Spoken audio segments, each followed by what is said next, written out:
오늘 사사기 강의 30번째 마지막 시간입니다. 다시 한번 이 사사기의 마지막 이야기 19장부터 21장까지를 총정리해 보면 레위인이 자기 첩과 함께 이제 길을 가다가 기브아에서 베냐민 지파의 기브아에서 하룻밤을 묵게 되었는데 이제 불량배들이 와서 그 레위인을 내놔라. 우리가 동성애를 해야 되겠다. 이렇게 참 불미스러운 일이 있었죠. 그러자 레위인은 그 안 나가겠다는 자기 첩을 끌어내서 그들에게 이렇게 내던져 줍니다. 그래서 이제 이 첩이 그 레위인 대신 희생을 당하게 되죠. 그래서 레위인은 죽은 첩의 시신을 12조각을 내서 이런 패역한 일이 어디 있냐라고 하면서 12조각을 내서 이제 각 지파에 보내게 됩니다. 그래서 이제 모든 이스라엘이 이제 진노해서 이스라엘과 베냐민 간의 내전, 이스라엘 민족 간의 이런 전쟁이 벌어지게 됩니다. 그래서 이제 얼마를 죽였냐면 베냐민 지파를 다 죽였어요. 여자는 다 죽였고 남자만 600명이 남아 있었습니다. 이제 숨어 있었죠. 남자 600명이 남기고 모두 이제 죽임을 당하게 되는데, 그래서 이제 이스라엘 백성이 막 화가 나서 죽이긴 죽였는데 나중에 생각해 보니 어떻습니까? 아이고 이제 베냐민 지파가 없어지게 생겼던 거예요. 왜냐하면 자기 딸들을 베냐민 지파의 아내로 주지 않기로 맹세를 했는데 이제 600명 남았는데 딸들을 안 주면 어떡합니까? 그래서 이 사람들이 자기 딴에는 생각을 해낸 게 뭡니까? 그 뭐 다른 사람을 죽여서 하여간 여자를 갖다 주고 별의별 일이 이제 다 벌어지게 됩니다. 자, 그래서 이 600명 남은 베냐민 지파에게 여자를 얻어주기 위해서 뭐 살인도 하고 납치도 하고 이제 별의별 일이 다 벌어지게 된 거죠. 자, 그래서 이 사건을 총정리를 하면 이렇습니다. 하나의 성범죄, 그러니까 그 기브아 사람들이 이 레위인의 첩을 밤새도록 욕보이고 사람을 죽인 이 하나의 성범죄와 하나의 살인 사건을 응징하기 위해서 결국은 어떤 일이 벌어졌습니까? 600건의 성범죄가 벌어져요. 왜냐하면 600명의 여자를 뭐 강제로 베냐민 지파 사람에게 결혼을 시켜버린 거 아니에요. 그러니까 하나의 성범죄를 해결하기 위해서 응징하기 위해서 600건의 성범죄가 벌어졌고, 하나의 살인 사건을 응징하기 위해서 베냐민 지파 거의 다를 죽여버리는 이런 참 정말 엄청난 비극이 벌어지고 만 겁니다.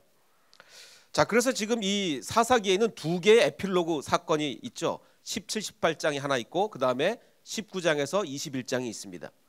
이 두 사건은 시기적으로는 원래는 사사기 전반부에 벌어진 사건인데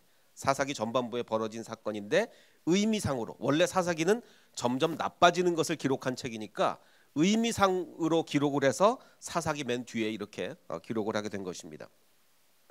그래서 이 사사기의 내용을 오늘 이제 총 정리를 하면서 비포 앤 애프터로 전반기와 그 하반기가 어떻게 달라지는가를 비포 앤 애프터로 한번 비교를 해보겠습니다. 자, 사사기의 시작은 어떻습니까? 사사기의 처음 시작은 여호수아가 죽은 뒤에 사람들이 묻습니다. 이제 그 여호수아가 한 일과 사사기에서 한 일이 뭐죠? 여호수아는 이스라엘 전체의 그 주요 거점들을 정복한 게 여호수아의 주요 거점. 사사기는 뭡니까? 각 12지파가 땅을 분배받은 후에 자기가 분배받은 땅을 정복하는 게 사사기잖아요. 그래서 이제 여호수아가 죽은 뒤에 사람들이 묻습니다. 어느 지파가 먼저 올라가서 가나안 사람과 싸워야 되겠습니까? 라고 묻자 하나님이 뭐라고 답하시냐면 유다 지파가 먼저 올라가라. 그래서 이제 유다 지파가 그 시므온 지파에게 동맹을 제안합니다. 자, 우리 함께 같이 하자. 우리 혼자 싸우면 힘드니까 우리가 함께 가나안 사람을 치자라고 시므온 지파 사람들에게 협조를 요청해서, 자, 당신이 우리를 도와주면 우리도 너희 몫으로 정해진 땅으로 갈 때 함께 싸워주겠다. 이렇게. 자, 사사기 전반부에는 어떻습니까? 각 지파 간의 협조가 아주 잘 이루어집니다. 지파 간의 사이도 좋고 아주 잘 이루어져요. 그래서 유다 지파가 먼저 가라. 그리고 각 지파 간의 협력 이렇게 이루어지는데, 애프터는 어떻게 되냐면, 자, 이 사사기 에필로그에 나오는 사건이 시기적으로는 전반부지만 어느 지파가 먼저 올라가서 베냐민 자손과 싸워야 됩니까? 똑같은 질문이에요. 어느 지파가 먼저 가야 되겠습니까? 하나님께 묻자 하나님은 똑같이 대답하십니다. 유다 지파가 먼저 가라. 자, 그래서 이제 유다 지파가 가는데 나중에 이제 두 번은 졌다가 세 번째 승리를 하게 되는데, 이 사람들이 너무 이제 그 화가 머리 끝까지 침이니까 닥치는 대로 모두 죽여버리죠. 그래서 베냐민 지파를 거의 다 죽여버립니다. 자, 이것은 뭡니까? 아까는 유다 지파가 먼저 가라는 똑같은데 아까는 지파 간의 협조가 잘 돼서 시므온 지파 우리랑 같이 싸웁시다 뭐 이러는데 지금은 형제 지파인 베냐민 지파를 거의 다 죽이는데 혈안이 된 거죠. 그래서 지파 간의 살육이 일어나는 이게 비포 앤 애프터의 차이가 됩니다. 그래서 뭐 우리 요즘 뭐 비포 앤 애프터 차이를 뭐 많이 합니다. 뭐 다이어트를 하기 전후 뭐 이런 거 비교 많이 하잖아요. 그래서 이 비포 앤 애프터가 좋은 애프터가 되기도 하고 뭐 어떤 거는 나쁜 애프터가 되기도 합니다. 예를 들면 이런 거죠. 뭐 우리 헐리우드 연예인들을 좀 얘기를 해보면 우리 그 톰 크루즈가 정말 잘생기지 않았습니까? 근데 이게 애프터랍니다. 비포가 있답니다.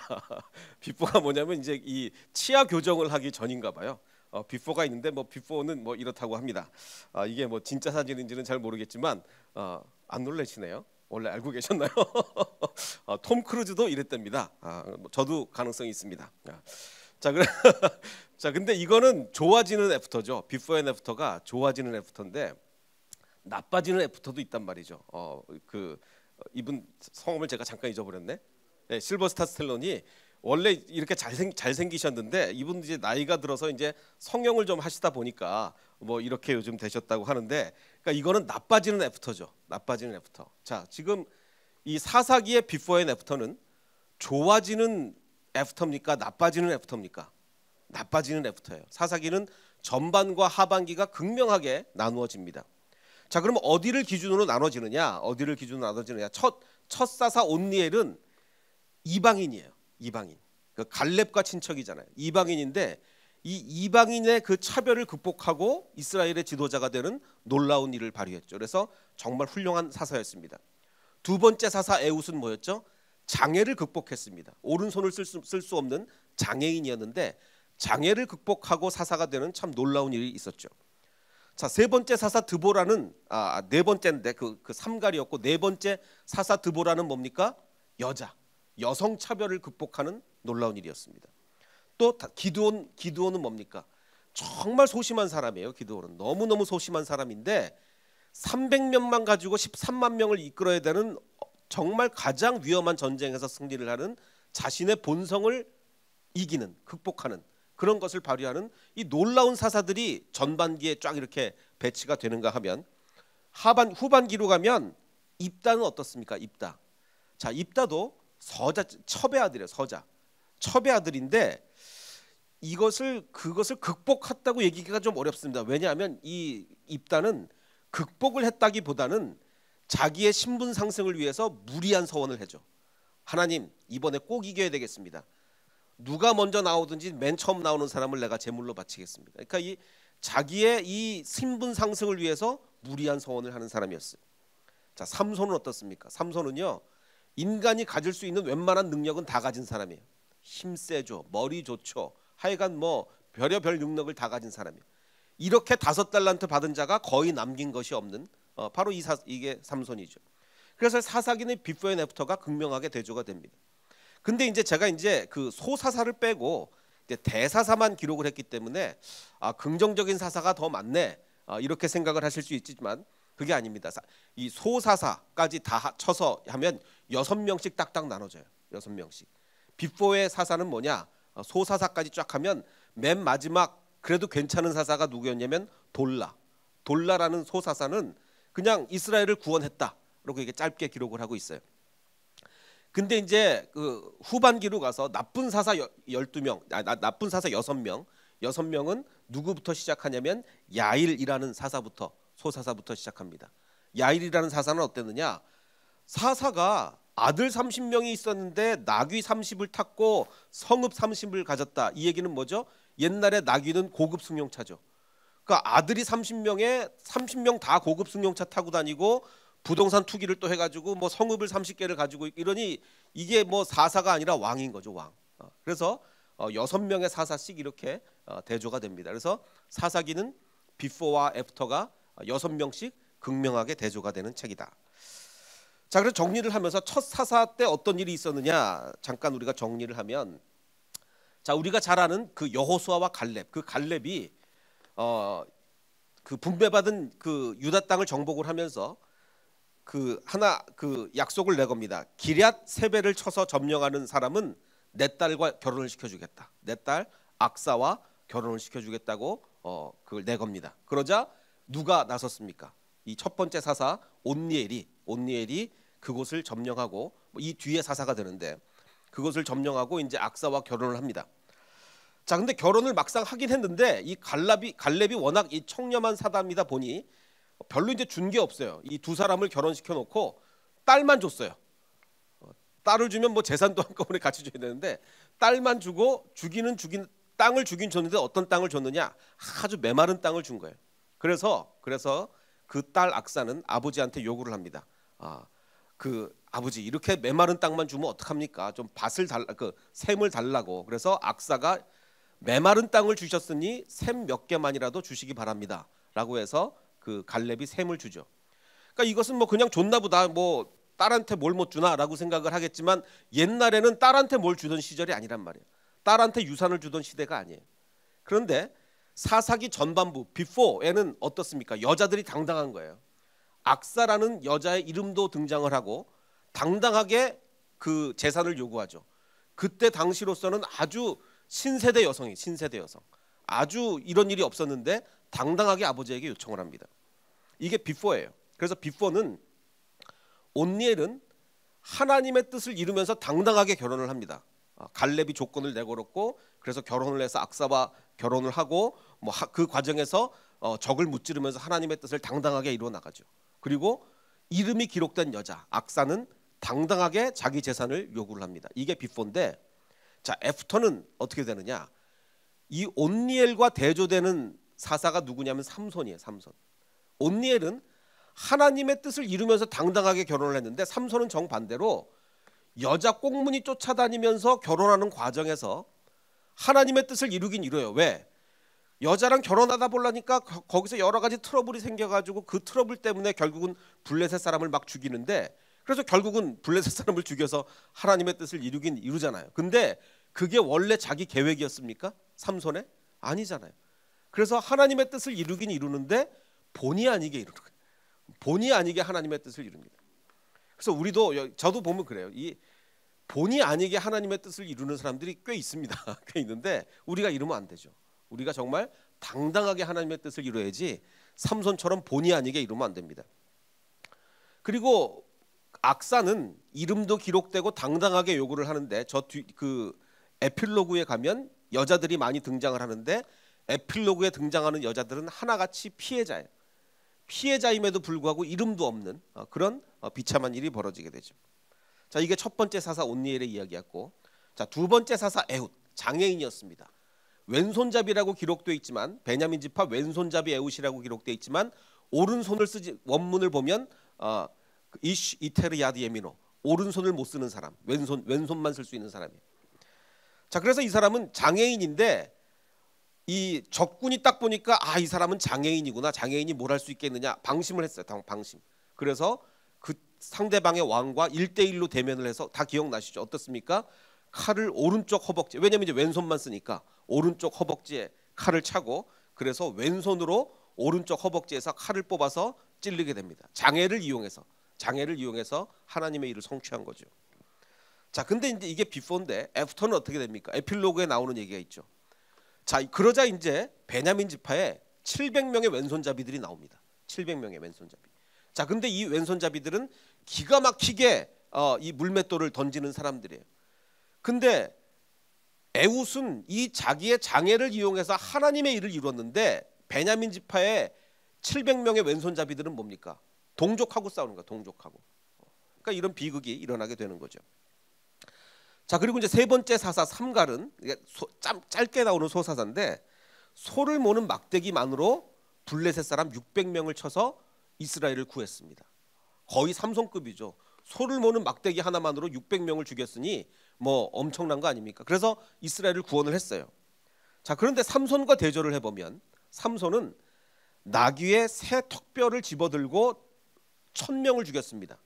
1000명을 죽였는데 삼손이 죽이고 나서 한 일이 뭡니까? 야, 내가 이 나귀 턱뼈로 내가 죽였다, 내가. 이스라엘 사람들은 전부 다 하나님을 찬양하게 돼 있는데 하나님이 하셨다 이래야 되는데 내가 죽였다 이러고 있는 거예요. 그리고 나서 여기서 중요한 것은 삼손이 블레셋으로부터 이스라엘을 구원했습니까? 못했습니까? 못했어요. 1000명을 죽이고도 블레셋으로부터 이스라엘을 구원하지 못했습니다. 왜? 삼손에게는 영적 영향력이 없었던 거예요. 삼갈은 영적 영향력이 있어서 600명만 죽이고도 구원을 했는데 삼손은 더 많이 죽이고도 구원을 하지 못하게 된 거죠. 그 유니버시티 오브 노스캐롤라이나가 있습니다. 잘 아시죠? 그 채플 힐에 있는 그 캠퍼스에서 재밌는 연구를 했어요. 최근에 발표한 연구인데 그 551명의 미국의 크리스찬들에게 질문을 했습니다. 뭐라고 질문을 했냐면 당신은 하나님이 어떻게 생겼다고 생각을 하십니까? 하나님의 모습을 한번 머릿속에 그려보십시오 라고 하면서 여러 이제 사진들을 막 보면서 어느 게 하나님처럼 생겼냐 막 이렇게 막 보여주는 거예요. 그래서 그 통계를 내 가지고 그 결과를 합성을 해서 사람들은 하나님을 이렇게 생각한다라고 해서 이제 이미지를 만들어냈습니다. 물론 질문 자체가 잘못된 거예요. 왜냐하면 하나님은 사람처럼 뭐 눈, 코, 입이 있는 게 아니잖아요. 근데 이제 이 그 노스캐롤라이나 학교에서는 뭐 그렇게 이제 질문을 한 거예요. 어떻게 생겼다고 생각을 하십니까? 했더니 사람들이 하나님을 자기처럼 생겼다고 생각하는 거예요. 자기처럼. 그래서 백인들은 굉장히 백인스러운 모습을 고르고 흑인들은 꽤 흑인처럼 흑인스러운 조금 흑인에 가까운 이런 모습을 고르고 젊은 사람들은 좀 젊은 하나님을 고르고 나이 드신 분들은 좀 나이 드신 하나님을 고르고 그리고 잘생긴 사람들은요 하나님도 잘생겼다고 생각한대요. 잘생긴 사람들은 이렇게 막 그렇게 고르나 봐요. 그래서 이제 그 골라진 사진 그 합성된 사진들이 바로 이겁니다. 이 연구진들이 공개한 파워포인트 제가 다운받은 건데 또 그 이런 구분뿐만 아니라 좀 그 우리 기독교 신앙에도 좀 보수적 신앙을 가진 사람, 좀 진보적 신앙을 가진 사람들이 있잖아요. 이 오른쪽 왼쪽 중에서 어느 쪽이 좀 보수적 신앙을 가진 사람들이 고른 걸까요? 저쪽에 보이는 게 좀 보수적인 신앙을 가진 사람들이 조금 더 남성적이고 파워풀하고 조금 더 그 가부장적이고 좀 부유하고 이런 하나님의 이미지를 좀 보수적인 신앙을 가진 사람들이 골랐고 진보적 신앙을 가진 사람들은 조금 여성적이고 조금 따뜻하고 뭐 이런 그 하나님을 골랐다고 합니다. 글쎄 뭐 두 사진이 그렇게 차이가 나는지는 잘 모르겠어요. 어쨌든 뭐 심리학자들이 이렇게 얘기를 하니까. 자, 그래서 이 사람들의 결론은 뭐냐? 이 논문의 결론은 뭐냐면요. 바로 이렇습니다. 사람들은 하나님의 이미지를 떠오를 때 자기 필요에 부합하는 하나님의 이미지를 떠오른대요. 자기 필요에. 그리고 또 하나 자신들과 닮은 이미지의 하나님을 떠오른다는 거죠. 자신들과 닮은 이미지.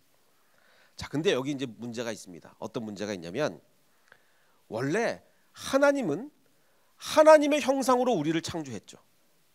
근데 우리 모두는 뭐 죄도 짓고 원래 인간의 연약이 함이 있고 이러기 때문에 우리는 하나님의 모습의 극히 일부분을 가지고 있을 뿐입니다. 자, 그런데 우리가 하나님을 상상할 때 거꾸로 이제 자신의 제한된 모습으로 하나님을 상상하는 거예요. 무슨 얘기인지 아시겠죠? 하나님이 원래 하나님의 형상으로 우리를 창조하신 건데 우리가 하나님을 상상하게 될 때 우리의 제한된 모습으로 하나님을 상상하게 되는 거예요. 그래서 자신을 닮은 하나님을 만들어내는 거죠. 자, 그래서 이게 사사기 사람들이 하는 일이에요. 자기 소견에 오른 대로 하나님은 이런 하나님일 거야. 내 생각대로 내 하나님. 그래서 자기 소견에 오른 대로 이렇게 행동을 하게 되는 겁니다. 자, 네 번째 사사 드보라를 한번 보겠습니다. 자, 드보라가 그 바락 장군에게 이렇게 얘기합니다. 하나님이 명령하셨습니다. 당신은 10,000명을 이끌고 가서 적을 무찌르십시오. 이 여자 사사 드보라가 얘기를 해요. 그러자 바락이 뭐라고 얘기합니까? 아이고 그 치맛자락을 이렇게 붙들면서 당신이 나랑 같이 안 하면 난 못 가겠다. 같이 가달라. 뭐 이렇게 요청을 하잖아요. 자, 그러자 이제 이 여사사 드보라가 뭐라고 얘기하냐면 그래요. 그러면 하나님께서는 적장 시스라를 한 여자의 손에 내어주실 거다. 당신이 이렇게 나온다면 무서워서 못 가겠다 그러면 하나님께서는 적장을 여자의 손에 넘겨주실 거다라고 하죠. 그래서 결국 어떤 일이 벌어집니까? 기억나세요? 야엘이라는 여자가 나오는데 이 여자가 손에 망치를 들고 그 텐트를 박는 말뚝을 가지고 이 적장의 관자놀이에다 이렇게 막 때려서 박아버리잖아요. 이건 저도 못할 것 같은데 이 여자가 아주 근육이 좋습니다. 그래가지고 이런 일을 벌이는 거죠. 자, 그래서 이제 이런 일이 벌이고 난 다음에 이제 드보라가 승리의 노래, 사사기 5장에 드보라가 승리의 노래를 부르는데 뭐라고 부르냐면, 나 드보라가 일어나기까지 이스라엘의 남정네들이 아주 겁이 나가지고 말이야, 이스라엘에는 용사가 끊어졌다. 여자인 나 드보라가 일어나기까지, 뭐 이렇게 얘기하잖아요. 그래서 정말 여자들이 대단했던 시대가 바로 이 드보라 시대예요. 자, 그래서 비포에는 하나님께서 여자의 손에 적장을 넘겨주셨는데, 애프터로 가면 어떻습니까? 삼손 시대에는 하나님이 여자의 손에 적장을 넘겨주시는 게 아니라 여자의 손에 삼손을 넘겨주십니다. 이게 애프터예요. 그러니까 이 사사기라는 책은 이 비포와 애프터가 이렇게 극명하게 대조가 되는 책입니다. 자, 기드온으로 가볼까요? 너무 잘 아는 기드온. 자, 기드온은 비포에는 거의 13만 명이 넘는 대군을 기드온의 300명의 용사가 이 13만 명이 넘는 대군을 무찌르게 되죠. 자, 근데 애프터에는 어떤 일이 벌어집니까? 삼손 시대에는 아무도 블레셋하고 전쟁을 안 하려고 그래. 다 무서워가지고 다 숨어버렸어요. 아무도 블레셋과 전쟁을 안 해요. 그래서 결국은 블레셋을 누가 무찌릅니까? 300마리 여우가 하잖아요. 300마리 여우가 뒤에 횃불 달고서 막 이렇게 하잖아요. 이게 삼손 시대란 얘기죠. 자, 그래서 우리가 성경을 이제 읽을 때 이 성경이 어떤 장르로 기록되었나를 이해하는 게 굉장히 중요하다고 말씀드렸는데, 삼손 이야기는 여러 가지 그 장르상, 문학의 장르상 어떤 장르에 해당한다고 기억나십니까? 삼손 얘기 어떤 얘기가 나요? 막 방금 얘기 드린 것처럼 웃겨요, 되게. 막 300마리의 여우가 등장해서 막 그 뭐 블레셋을 휘짓고 다니질 않나? 이 그 삼손이요, 꿀 먹은 삼손. 꿀을 먹긴 먹었는데 이 꿀을 어디서 갖고 왔는지 부모님한테 말을 못해요. 꿀 먹은 삼손이. 왜? 자기가 뭐 그 포도밭에도 들어가고 이랬으니까. 그래서 삼손 이야기는 많은 학자들이 분류하기를 이거를 코미디다, 이렇게 분류를 합니다. 삼손 이야기는 코미디다. 근데 코미디인데 그냥 코미디가 아니라 제가 보기에는 찰리 채플린 코미디다라는 생각이 듭니다. 왜? 찰리 채플린 코미디는요, 많이 보셨죠? 항상 끝에 뭐가 있습니까? 끝에 감동이, 끝날 때 감동이 있어요. 찰리 채플린 얘기는 결코 그냥 웃는 걸로 안 끝납니다. 끝날 때, 영화 끝날 때 항상 감동이 있어요. 삼손도 계속 우리를 웃기다가 마지막에 감동을 주고 끝나잖아요. 그래서 이 삼손 이야기는 찰리 채플린형 코미디예요. 자, 그다음에 이 두 개의 에필로그 중에서 17, 18장 이야기는 레위인의 타락이 나오잖아요. 막 여기서 돈 좀 준다니까 거기 가서 그 집안의 제사장하고, 저기서 더 큰 데로 오라니까 거기 더 큰 데로 막 가고, 이 레위인의 타락 이야기가 나오는데 이것은 어떤 장르에 해당할까요? 저는 이렇게 구별하고 싶습니다. PD 수첩이나 그것이 알고 싶다에 해당하는 거예요. 그 사사기 17, 18장은 PD 수첩이나 그것이 알고 싶다 비슷한 거고, 방금 우리가 얘기한 마지막 이야기 19장에서 21장에 걸치는 그 정말 끔찍한 이야기, 이거는 거의 호러 무비에 가까운 거예요. 정말 이건 정말 끔찍한 이야기가 됩니다. 자, 이런 여러 가지 형식을 통해서 이 사사기가 얼마나 비참했는지를 우리에게 얘기를 해주고 있는 거죠. 자, 그래서 사사기를 하나님께서는 이 사사기를 마무리하면서 우리에게 이렇게 얘기해 줍니다. 이 사사기에 이렇게 타락한 원인이 무엇이었는지를 아주 여러 번 반복해서 뭐라고 얘기하고 있는데, 그게 뭐냐? 바로 이거예요. 여러 번 반복입니다. 그때는 이스라엘에 왕이 없었으므로 사람마다 자기 소견에 옳은 대로 했더라. 6절에 얘기한 다음에 다시 18장 1절에 그때 이스라엘에 왕이 없었다. 19장 1절에도 이스라엘에 왕이 없을 그때, 그리고 맨 마지막 절에 그때 이스라엘에 왕이 없었으므로 사람이 각기 자기의 소견에 옳은 대로 행하였더라. 계속해서 그때 왕이 없었다, 그때 왕이 없었다, 그때 왕이 없었다. 단지 그냥 왕이 없었다가 아니라 그때는 왕이 없었다, 그때는. 자, 그러면 이 강조점을 보면 그때는 왕이 없었다라는 걸 계속 강조하는 거 보면 다른 때에는 왕이 있었다는 얘기입니까? 없었다는 얘기입니까? 예, 다른 때는 왕이 있었으니까 그때는 왕이 없었다, 그때는 왕이 없었다 그러지, 계속 왕이 없었으면 뭐 그런 얘기를 못 하겠죠. 그러면 다른 때는 왕이 있었다는 얘기예요. 자, 그럼 이거를 이제 우리가 해석을 할 때 일부 학자들은 이렇게 얘기를 합니다. 그때는 이스라엘 왕이 없었다는 이 왕이 누구냐? 하나님이 왕이다. 그때는 이스라엘 백성들이 하나님을 왕으로 섬기지 않았기 때문에 그래서 자기 소견에 옳은 대로 한 거다라고 주장하는 사람들이 있어요. 자, 그런데 이게 앞뒤가 잘 안 맞는 것이, 그러면 다른 시대에는 이스라엘이 하나님을 잘 섬겼다는 얘기인데 언제 이스라엘이 하나님을 정말 왕으로 제대로 섬긴 적이 없었단 말이죠. 없었어요. 그러니까 그때는 이스라엘의 왕이 없었다 이야기를 하나님을 섬기지 않았다로 해석하면 안 되는 거죠. 안 되는 겁니다. 그렇기 때문에 왕이 결국 하나님을 의미하는가? 물론 2차적 의미는 그럴 수도 있겠지만, 부수적으로 그럴 수도 있겠지만 1차적 의미는 아니다. 그럼 1차적 의미는 그냥 글자 그대로예요. 글자 그대로. 왕이 없었다는 얘기는 다윗과 같은 지도자가 없었다는 얘기예요. 다윗과 같은 지도자가. 왜 그러냐? 이건 사사기의 정말 핵심입니다. 그 가장 이상적인 통치 형태는 뭡니까? 가장 이상적인 거. 하나님이 직접 이스라엘 왕이 왜 필요합니까? 하나님만이 왕이신데 인간 왕이 필요가 없죠. 그래서 처음에 사무엘도 왕이 무슨 필요하냐? 하나님이 왕이신데 무슨 왕이 필요하냐? 사무엘도 그랬잖아요. 그래서 하나님이 직접 우리를 통치하시는 이 하나님의 직접 통치가 가장 이상적인 통치 형태예요. 그래서 사사기는 그 이상을 한번 실현해 보는 거예요. 되는지 안 되는지.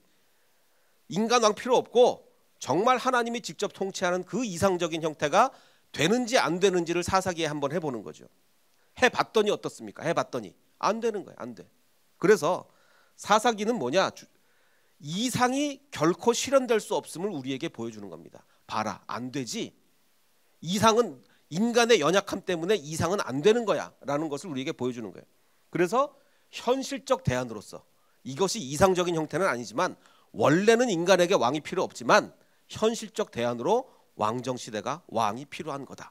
그래서 사사기 이후에 왕정시대로 넘어가는 거 아닙니까?